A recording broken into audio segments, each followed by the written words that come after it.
دوستان ضمن تشکر از آقای حاطف برای ارائه خوبشون.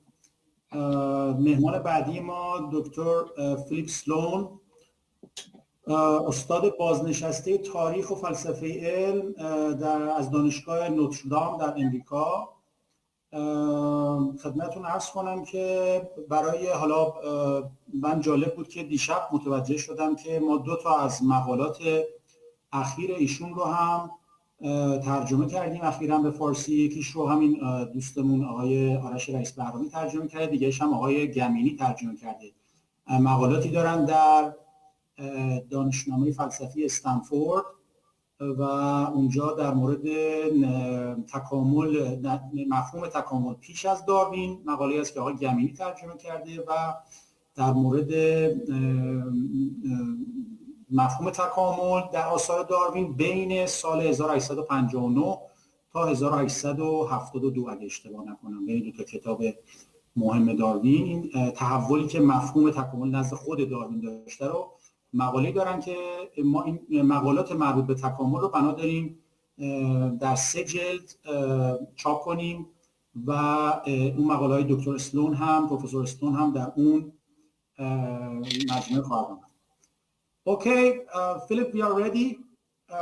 Are you ready? Yeah, I think so. I've got possession. You can see me okay and everything? Yes, okay. Everything is okay. Go ahead. Well, good afternoon. I greet you from the University of Notre Dame in Indiana in the United States.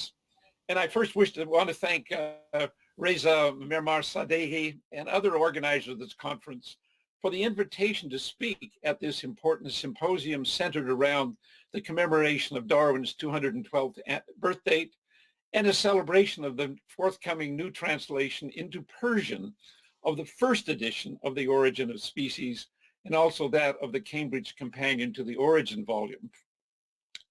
I regret that I couldn't participate in the discussions of the papers that have been presented in Persian. These, I can see from my viewing, have been very substantial and scholarly and cover many dimensions of Darwin's work and significance.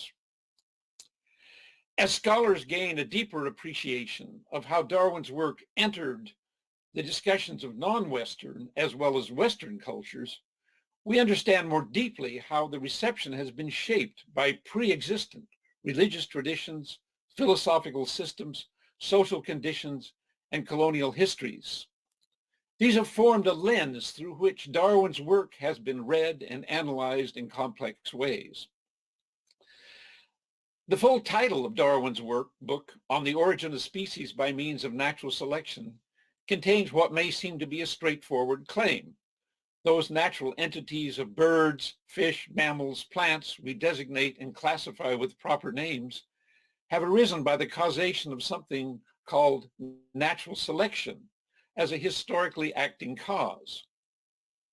But as we explore this issue in more detail in light of Darwin's arguments, the issues become more difficult to interpret. And for this reason, there has been a long-standing controversy within the life sciences over what is a species in biology and what really has been Darwin's novel addition to this discussion. This issue may also have cross-cultural significance. Do other cultures carve up nature in the same way as the Western traditions, with their heritage of Aristotelian and scholastic logic and metaphysics? Do different pre-existent religious traditions and origin stories play an important role? As we look at the history of this discussion about species in Western conversations, on which I'm going to focus my attention, Darwin's revolutionary arguments for the transformation of species can be seen against the background of a long debate, a century-long debate over the nature of organic species. And I'm going to address this in the following 5 parts. First, the species question before 1850, Darwin's early reflections, going public, the tree of life, and then finally some conclusions on reading the origin through different cultural lenses. So the first part, the species question before 1850.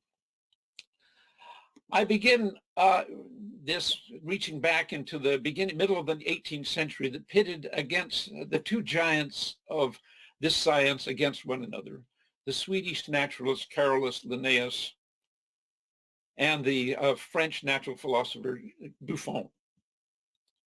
These two contemporaries, one a professor of medicine and botany and the rector of the University of Uppsala in the then powerful nation state of Sweden, and the other of the director of the King's Garden in Paris during the reigns of Louis XV and XVI, occupied commanding positions of influence that extended the reach of European natural history through colonization and exploratory voyages over the globe. Since he was the first to open this discussion, we can first look at the way in which Linnaeus conceptualized the meaning of species. Beginning with his Systema Naturae, published in its first edition as a series of broadside plates in Leiden in 1735, Linnaeus presented a massive classification of the known groups of plants, animals, and minerals in a systemization of these into a hierarchy of classes in the now familiar sequence of kingdom, class, order, genus, species, and variety. Within this new Linnaean hierarchy, only taxa next to the lowest category of this hierarchy were to be designated as species. Divisions below this, groups forming the Linnaean category of variety, were only accidental variations within the group, sharing a single form defined by a species definition. Now, I should emphasize there are no fundamental difficulties, except practical ones, in applying this same logic to the classification of both organic and inorganic entities, and Linnaeus himself classified minerals in the Systema Naturae by the same principles. The groups at the various levels can be interpreted as classes or sets that presumably, at least for Linnaeus, denote natural kinds, and in his view, entities resulting from divine creation. The lowest level of this classification hierarchy, the category, or the next to lowest, the category species, defines the specific form of the entities included in this. For example, Homo, as we see, with its final differentiation, sapiens, points to the substantial form shared by all human beings. In the following discussion, I'm going to denote this Linnaean taxonomic or logical conception of natural species as the taxonomic concept. It means a class or set of individual objects or organisms meeting defining criteria of species identity. This is the meaning of species that will pervade Linnaean-inspired classificatory works derived from his reform of classification. In some later texts directly relevant to Darwin's discussion, such groupings are termed book species to indicate their publication in works of classification. Now let's contrast this Linnaean view with a different way this issue was conceived in the work of Buffon, as put forth in his massive rival work in natural history, the Histoire naturelle générale et particulière, published in 14 volumes between 1749 and 1767, with supplements that with the work of his successors extended into the 19th century. Buffon's work was from the beginning different in kind, opening with discussions of historical cosmology, epistemology, and generation theory. It also included a substantial discussion of the varieties of the human species, but now in relation to geography. Buffon entered the discussions of natural history from an unusual background in mathematics, Newtonian physics, and French, German, and English philosophical discussions. From this complex background, he introduced his program as a direct rival to that of his Swedish contemporary, considering these issues in natural history in a more historical and comprehensive framework of discussion. It was in this context he also treated the question of classification and natural kinds. The novelty of Buffon's program in natural history involved a creative reinterpretation of the by then established Linnaean system and its fundamental concepts. First, his approach to the different animals was not in terms of classification, but rather in terms of life histories, habitat, material relations with other forms. This involved his explicit separation of two fundamental meanings of the term species available in the context of discussion at his time. One was the universal logical concept I have highlighted as the primary Linnaean meaning. The other designated the individualized substantial form shared by members included in this class, which makes these entities natural members of this class. This shared form is passed on, as traditionally conceived, from ancestor to descendant, primarily through reproduction. Now, in traditional Aristotelian and scholastic and neo-scholastic analyses, these two meanings of the term, the Greek term eidos, or species in Latin, were closely tied to one another. One, the universal in thought, the other, the substantial form in the individual. And by a process of abstraction, the form in the individual also became the universal in thought. And that's important to see. But what Buffon did was create an opposition between these two traditional meanings of species. Against the Linnaean concept, he emphasized only one of these, the perpetuation of form through reproduction, and proposed that what he called a real and physical meaning of species only applied to organisms was to be grounded on the material connectedness of individuals through reproduction, either contemporaneously or in time. We can see this clearly in his first, what is his first statement about species in the first volumes of the Natural History. Let's read here. However marvelous the individual appears to us, it isn't in the individual we find the greatest marvel. It's in the succession, in the renewal, and in the duration of species that nature appears almost inconceivable. This faculty of producing its likeness, which resides in animals and plants, this kind of enduring unity which appears eternal, this procreative power which is perpetually exercised, without ever being destroyed, is a mystery for us. And then we see here, and I've highlighted, this power of producing its likeness, this chain of successive existences of individuals constitutes the real existence of species. And as he elaborated this further in an important article in 1753 discussing whether the ass or the horse were members of the same species, he made this difference even more explicit as we read. It's neither the number nor collection of similar individuals which forms a species. In other words, it's not the Linnaean meaning at all. It is the constant succession and uninterrupted renewal of these individuals which comprises it. As Buffon developed this species concept in the course of these natural history, these physical and real species and material relationships of reproduction had both synchronic or horizontal aspects. Membership in such species was defined by relationships of interfertility, and also diachronic dimensions. The individual organisms constituting a physical species were connected in time by descent from a common source by physical reproductions. In both dimensions, organisms within a species are related by some kind of material continuity. To differentiate this from the Linnaean taxonomic species, I will designate the Buffonian species as historical species. Now, I can only sketch out very quickly the confusions in the literature created by this contrast in two different meanings of species in biological discourse that can be traced through natural history works up until the 1850s and beyond. Those particularly reflecting developments on Linnaean concepts continue to present species in the sense of a class or hierarchy in a hierarchy of nested classes. Those pursuing the Buffonian program developed a very different kind of discussion. In the German tradition particularly, reflecting developments in the German philosophy of nature of Kant, Herder, and Schelling, and powerful philosophical programs such as that of Hegel, we find an emphasis on the notion of historical species.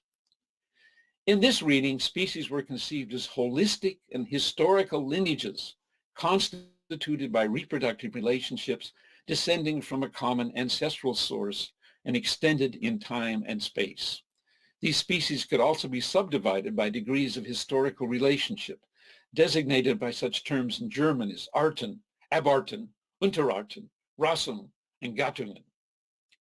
Now to come to the second part here, because with this brief introduction of history, we can now turn to Darwin's omnivorous readings in the 20-year period following his return to England in October 1836 from his 5-year voyage around the world on the HMS Beagle, described in more detail in the papers of Michael Roos and Robert Richards before. And the first sketching out of his theories in the small notebooks that cover this early period. Darwin had, since his days as a student in Edinburgh, been fascinated by the colonial invertebrates, bryozoans, sea fans, and he was deeply interested in these plant animals that seemed to bridge the two great kingdoms. During his Beagle voyage, he devoted extensive study to these forms, and in this diagram of one of these forms from his Beagle zoology notes, he illustrates the existence of separate feeding polyps in a colonial bryozoan that were connected, as we see, by an internal material core. In corals, which he also drew his attention and interest in these Beagle years, these feeding polyps no longer had a living connection, but only a connection of a dead skeleton that tied them together.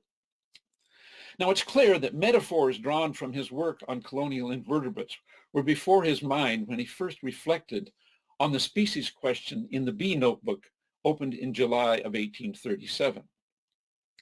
In the first quote from the Bee Notebook, we see how the model given by colonial invertebrates is being transferred now to a more general question as we read, "The tree of life should perhaps be called the coral of life, base of branches dead so that passages cannot be seen." Then a few pages later, in his first sketch of a tree depicting this relationship, he writes, "I think between A and B, immense gap of relation, C and B, the finest gradation, B and D, the greater distinction, thus genera to be formed bearing relation to ancient types with several extinct forms." Now, commencing in 1845, following the completion of the 230-page rough draft, which Darwin sketched out on the primary argument of the future origin, which Robert Richards discussed yesterday, he undertook an intensive period of correspondence and discussion with his close confidant, the botanist Joseph Dalton Hooker, to whom he'd shown his 1844 manuscript. Now, as a botanist, Hooker referred Darwin to several sources dealing with the complexity of the species question as it was encountered in botany. These readings also took place shortly before Darwin began his extensive study of the barnacles in September of 1846. Primarily at that point, socialized as a zoologist and geologist, under Hooker's tutelage, Darwin became immediately engaged with the problems of botanical classification, issues that he would then confront in a similar form in the zoological world in his massive study of the barnacles. This sequence of mid-1840s readings can be followed in his reading notebooks and annotations on key texts. In these readings, we can follow the interplay that develops between the taxonomic or Linnaean and the historical or Buffonian species concept I've outlined above. What I argue is that Darwin then drew into creative but somewhat confusing synthesis the species concepts from these two separable domains of discourse. We can follow this synthesis into the Big Species book, also called the Natural Selection Manuscript, which was the work from which Darwin published, which the published origin would be quickly condensed in 1858 and 59. This long and incomplete manuscript opens its fourth and eventually the second chapter of the published origin with a commentary on the confusion over the various definitions of species found in the literature. As he opens it, "In this chapter, we have to discuss the variability of species in a state of nature. The first and obvious thing to do would be to give a clear and simple definition as what is meant by a species. But this has been found hopelessly difficult by naturalists, if we may judge by scarcely the two having given the same name, we might say." And a little further on, he seems to then embrace this Linnaean taxonomic meaning of species.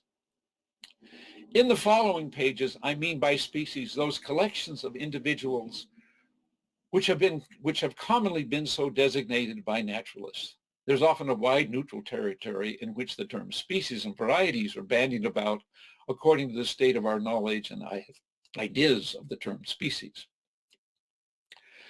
But from the earliest jottings of the Bee Notebook onward, we have seen how Darwin had been interested in the notion of relations of common descent. This was reinforced by his careful readings of German works on botany that emplaced what I have called the Buffonian historical meaning of species.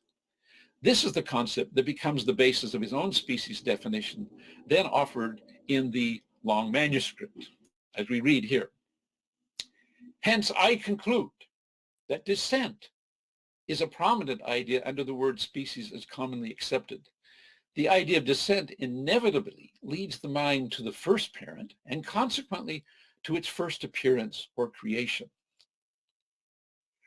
Now, referring back to these earlier manuscript sources enables us to unpack several otherwise puzzling issues in later discussions of species, and particularly the fluidity in his concept of variety.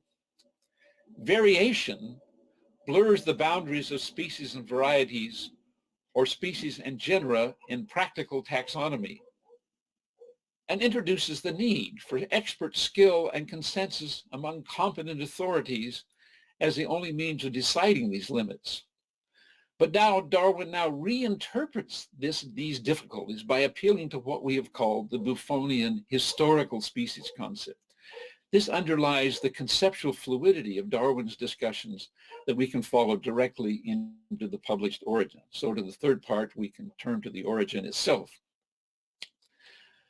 Presented initially as an abstract of his intended book, the published Origin involved a drastic stripping out of the detailed references and supporting materials from the big species manuscript. This created a condensed and ultimately more popularly accessible form of presentation. Arguments developed in the long manuscript with reference to specific groups of organisms were rendered universal claims by this condensation. This also meant that the supporting documentation and detailed references to sources were typically not present. This was both its strength and its weakness. The work of Darwin originally planned to publish would likely have been in 2 volumes and similar to the later variation of plants and animals under domestication, with footnotes, tables of data, diagrams, and references. As such, it would have been read primarily by a scientific audience. But what appeared was something very different, an abstract of a book that would actually never be written. In this form, lacking footnotes, tables of data, and technical scientific language, it was accessible to a broader reading public that had no particular expertise in these subjects, but who might have read the popular Vestiges of the Natural History of Creation that appeared anonymously in 1844, a text that would in fact go through more editions and sell more copies in England than the Origin itself. On the issue of species, this condensed form of presentation in the published Origin submerged the important details in the genesis of his novel views we have examined up to this point that Robert Richards also referred to yesterday. Instead, we find a compressed discussion that is difficult to clarify. To understand Darwin's arguments, I've examined the various usages of the 1,488 occurrences of the term species in the first edition of the Origin. This review of word usage displays the complexity of Darwin's argument. It presents no single view, but instead an interweaving of several diverse meanings. Judging from these usages alone, it's difficult to find a systematic presentation. In several places, Darwin's usage is consistent with the Linnaean taxonomic concept we discussed, meaning a class of set of objects sharing certain defining properties. And as we see in this quote, the differences in the judgment of naturalists in making these distinctions. But in other places, it's the meaning of species and varieties as historical and genealogical lineages, displaying varying degrees of historical relationship which predominate. He speaks in such contexts, often interchangeably, of subspecies, races, and varieties, recalling his discussions in the Big Species Notebook. And we can see here, the dominant species are the most diffused in their own country, and the most numerous in individuals which often produce well-marked varieties, or as I consider them, incipient species. We'll come back to that term, incipient, briefly in a minute. For example, Darwin introduces his analysis. What is remarkable in the second chapter of The Origin is how he introduces his analysis first with a description of the traditional practical problems created by individual variations in defining characters that face any naturalist working on preserved specimens. This was a problem he clearly struggled with in his work on the barnacles. But remarkable in this discussion, and a claim that was startling to some of Darwin's readers and critics, is that this practical problem, facing what I've termed taxonomic species concept, is interfaced without detailed argument with gradation in degrees of genealogical relationship at issue in the Buffonian historical meaning. Consider the following passage from chapter 2. Certainly, no line of clear demarcation has been drawn between species and subspecies. That is, the forms in which the opinion of some naturalists come very near to, but do not quite arrive at the rank of species. Or again, between subspecies and well-marked varieties, or between lesser varieties and individual differences. These differences blend into each other in an insensible series, and a series impresses the mind with the idea of an actual passage. Now, this claim could still be understood as a difficulty presented by taxonomic analysis at the taxonomic species level. But these taxonomic difficulties in classification are now seen as evidence for degrees of historical descent in the conception of species as material historical lineages. Hence, I look at individual differences, though of small interest to the systematist, as of high importance for us as being the first step towards such varieties as are barely thought worth recording in works of natural history. And I look at varieties which are in any degree more distinct and permanent as steps leading to more strongly marked and more permanent varieties, and these latters as leading to subspecies and to species. And I attribute the passage of a variety from a state in which it differs very slightly from its parent to one in which it differs more to the action of natural selection in accumulating differences in structure in certain definite directions. Hence, I believe a well-marked variety may justly be called an incipient species, By combining these two strands of species discourse into one, Darwin created an unusual conceptual synthesis with revolutionary consequences. At least two primary results can be seen to follow. First, he drew novel conclusions on the meaning of uncertainties created by individual variation of practical taxonomy. Second, prior discussions of the historical or Buffonian concept of species had interpreted the historical relations to hold within, to be confined within the limits imposed by an originating form, a mold, or an archetype that maintained a historical unity within a common stem, even if this unity allowed some wide divergences in response to environment. But we see that for Darwin, the difficulties raised by practical taxonomic species problems tied to species and variety determinations are employed to undermine the claims for historical unity of groups within a common stem central to the historical species discussions. Such species no longer maintain a conservative unity of type. So we come to the fourth part here, species and the tree of life. In the arguments of the crucial chapter 4 of the Origin, Darwin introduced his principal divergence and illustrated this with a single branching diagram to illustrate how natural selection worked over time. Now, it's remarkable to see how this diagram functions within the framework of issues set out above. The diagram is initially introduced as representing no more than relations of individuals within a species of a single genus forming lesser races or varieties. It could also be interpreted as a claim about relationships between subgroups within a single species. As we have seen, Darwin saw that distinctions between these are often difficult to make because of problems presented by character variation. But the difficulty in blurring of distinctions between taxa that make it difficult to separate varieties and species because of overlaps in slight variations is then summoned by Darwin as support for more general argument about the blurring of historical relations of higher groups. As one quickly perceives from a few pithy pages of argument that follow, the coordinates of this diagram are purely relative. The horizontal lines representing time periods can represent 100 or 1,000 or 10,000 or millions of generations or even geological ages. Similarly, the degrees of divergence illustrated by the diagram can represent the relations of varieties within species, species within genera, genera within families, or any other degree of relationship designated by category names applied in a genealogical sense. These relationships are now historical rather than horizontal or static relations of classes.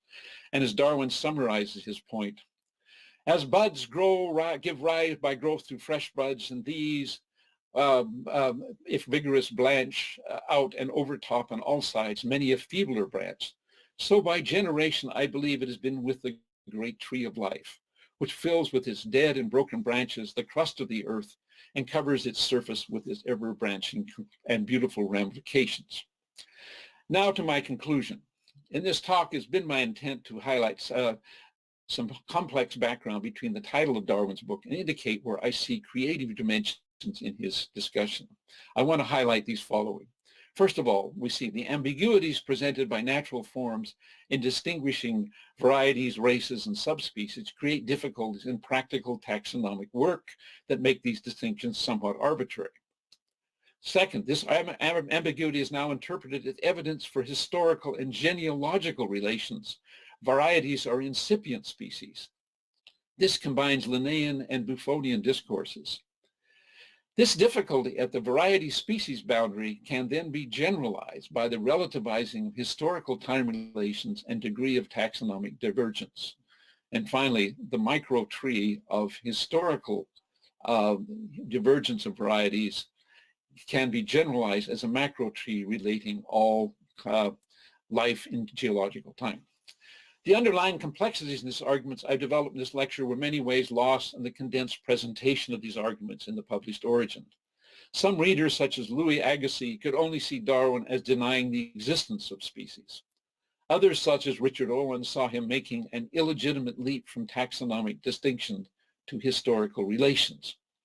Many German biologists, by contrast, read the Origin through the lens of Hegel's and Schelling's philosophy of nature, and emphasized how instead species could now be seen in Darwinian terms as holistic and historical entities that can now be seen to change in time without limits, a concept I suggest can be traced into contemporary biology through the writings of Ernst Mayr. I see this heritage to lie in the background of those theorists advocating today an individualist rather than class or set conception of species.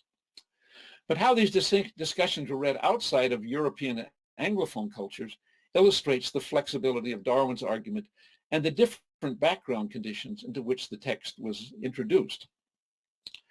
As Mr. Mohammed Massoumi has developed in his paper on Saturday, and I thank Reza and Mr. Massoumi for this information, the previous Persian translations had a complex history that run through translations in 1939, 1972, and finally in 1978.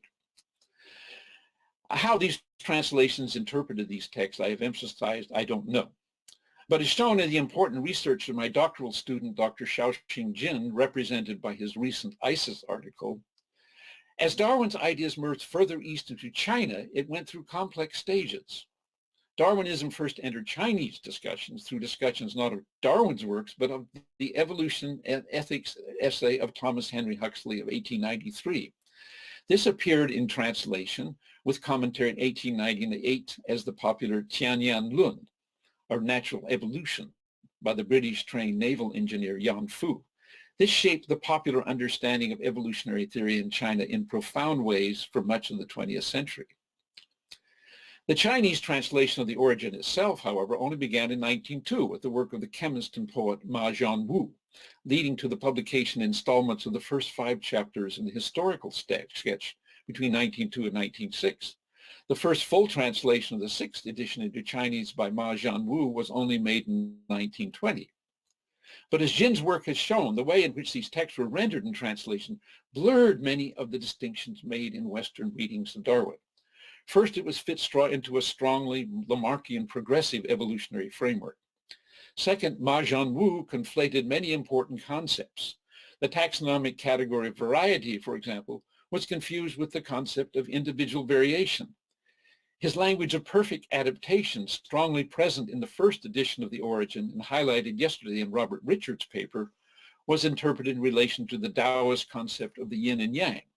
Natural selection was read as a great superior selecting principle, but not a deistic agent that forces species to progress. The diagram in chapter 4 we have examined is interpreted as a picture displaying natural kinds that could or not successfully progress.